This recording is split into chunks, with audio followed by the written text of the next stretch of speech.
all.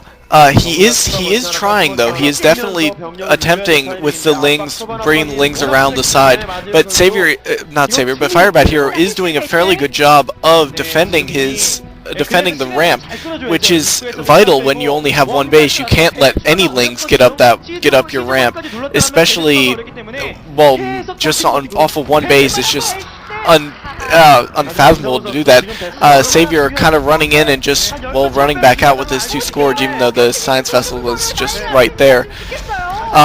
Anyway, a couple tanks there. The tanks will be able to clean out the lurkers pretty easily.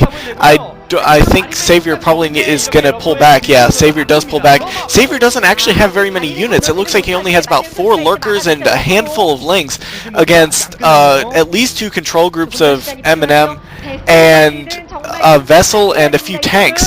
So Savior is definitely behind in units, but even though he's got superior macro at this point. Oh, never mind, just kidding. He's got a whole bunch more lurkers going up out of his base to the north, and they're going to try and come and flank around the Terran army. I'm not sure how effective that's going to be though, because just the size of the map. You can see them coming down here right now. They'll get there in just a minute. Yeah, they're going to wait for FireBatHero to engage first. And, oh, all the Scourge go down, and Defense Matrix. FireBatHero is completely prepared for this flank, taking out the first part before the second part can go down. Oh, man, Lurkers exploding all over the place. There is nothing that... Oh, man, Savior has just lost that entire force. And you're right, he didn't have that many units for a few minutes, and then all of a sudden it looked like he had a ton. But guess what? He just lost them all. And now, FireBatHero is in a great position to push in on Savior and put up an official contain, although it looks like he's backing off for some reason. His expansion is down now, so he is officially ahead economically. As soon as he gets his 3rd and 4th barracks up, we're going to see him pumping out some serious amount of Marines, and I'm sure he's going to continue with the tanks and science vessels as well.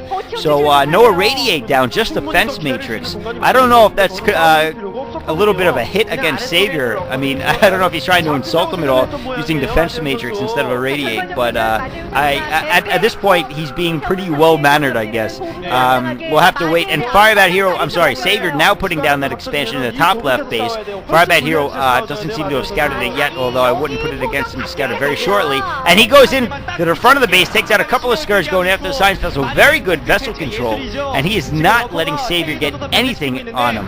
And Savior trying to push in with a decent force. The Lynx trying to get us around, not doing too good of a job. Now going after the tanks, only a couple of lurkers, but it looks like he may actually push back this force. But no, the lurkers are too far out of position in the back, and FireBatHero is going to take out that force.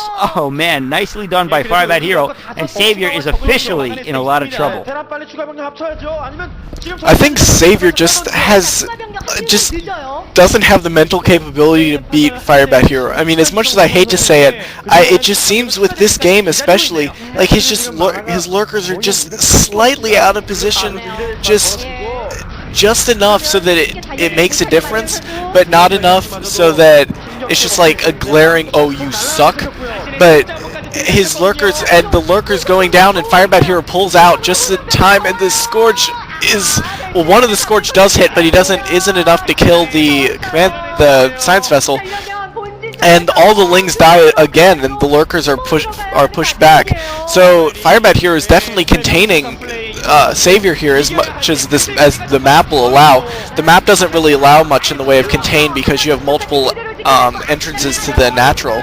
But yeah, FireBatHero is definitely pushing into the natural of Savior. Savior does have his 3rd base up, but no drones are at it yet, and who knows whether the game's going to last long enough for that to even matter. Wow, look at the crowd there. Did you see the amount of people just coming out to see Savior vs. FireBatHero Part 11? I mean, certainly this game has gotten a lot of press. And FireBatHero doing what he does best against Savior. Oh, nice around with Lings, but for some reason, Savior just seems to be a little slow on actually attacking with those Lings, and he did the same thing. He had the lurkers out, and then he pulled back, and then he went back in, and he's just taking so many free hits from those tanks, and man, they're just getting shelled. And there we see the 3rd and 4th barracks going showing up, and a 5th one actually for FireBatHero. So he's officially got this game in hand. There is not much Savior can do. He's about to take out the natural. Savior pushed back to just 2 bases now. The top left, I'm not sure if it even has any drones.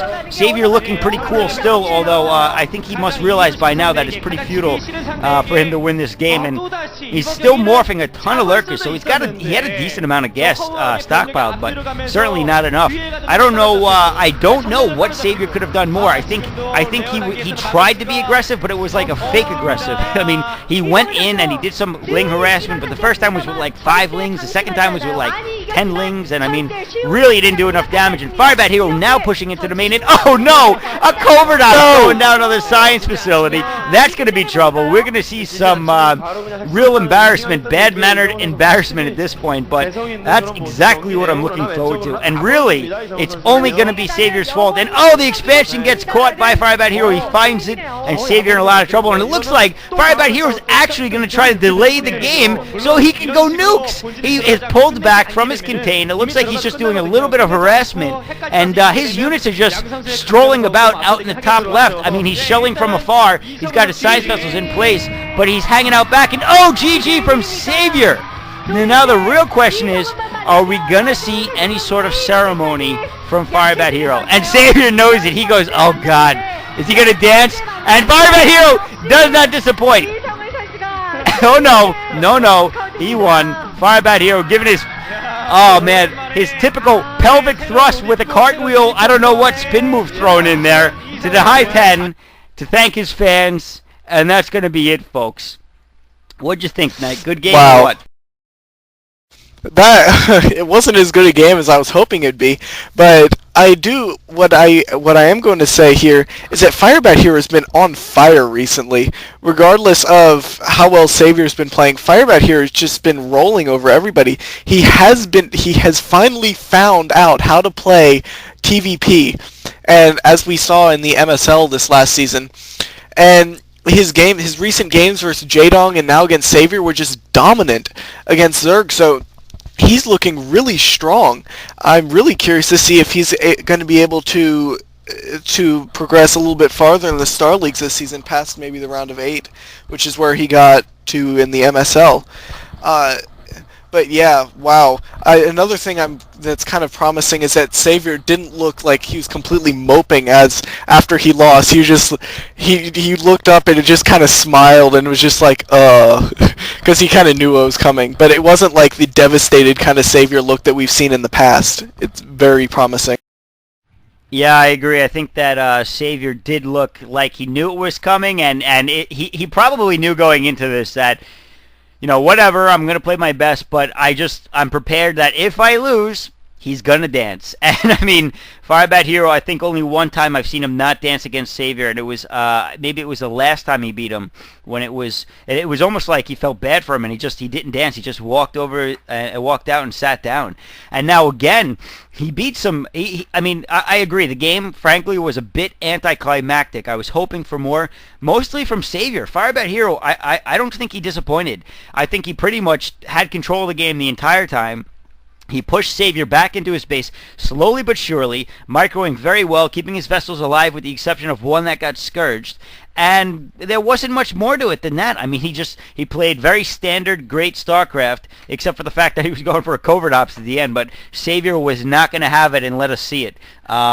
He probably knew that if FireBatHero let him stay in the game any longer without pushing forward, he was going to see some sort of wacky bad mannerisms. But either way, good game, and yeah, so that's it for Commentary of the Week number 3, FireBatHero versus Savior. I'd like to say thanks to KnightofNi for joining me, and I'll be back next week with another Commentary of the Week. I don't know who it is yet, so you're going to have to go to se2gg.com and vote for the next game.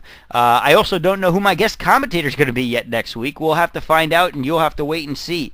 So I'll see you guys next week. I hope you enjoyed the game. Have a good night. Peace.